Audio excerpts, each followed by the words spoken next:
Hi நாஷாம். இந்த வண்டி KTM Duke 200 BS6. இந்த வண்டி வந்து நார்மல் ஜென்ரல் செக்அப் ப்ளஸ் வந்து 2 டயருமே சேஞ்ச் பண்ண சொல்லி நம்மகிட்ட கொண்டு வந்திருந்தாங்க. அது போக அந்த வண்டியில் வந்து ஒரு கம்ப்ளைண்ட் சொல்லியிருந்தாங்க. என்ன அப்படின்னா, வண்டி வந்து பர்ஃபார்மன்ஸ் கம்மியாக இருக்குது, வண்டி த்ராட்டில் ரெஸ்பான்ஸ் சரியாக இல்லை. அது போக வண்டி ரன்னிங்கில் வந்து கிளச் பிடிச்சோம் அப்படின்னா ஒரு ஸ்பீட் பிரேக்கரில் ஏறி இறங்கும் போதோ இல்லை ஒரு இடத்துல கியரை டவுன் பண்ணி ஏற்றும் போதோ கிளச்சை அப்ளை பண்ணும்போது வண்டி ஆஃப் ஆகிடுது அப்படி சொல்லியிருந்தாங்க.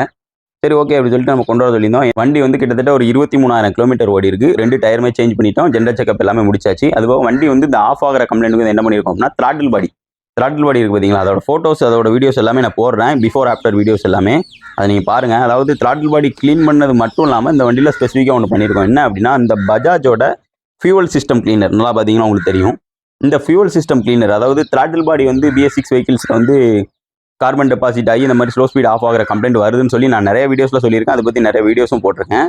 இப்போ பஜாஜ் சைட்லேருந்து என்ன சொல்லியிருக்காங்க அப்படின்னா, த்ராட்டில் பாடி க்ளீன் பண்ணிவிட்டு என்ன பண்ணுங்க, இந்த ஃபியூவல் சிஸ்டம் கிளீனரும் ஃபியூவலோட ஆட் பண்ணுங்க, பெட்ரோல் டேங்கில் ஊற்றி விடுங்க அப்படிங்கிற மாதிரி சொல்லியிருக்காங்க. பஜாஜ் சைட்லேருந்து வந்த அப்டேட் இது.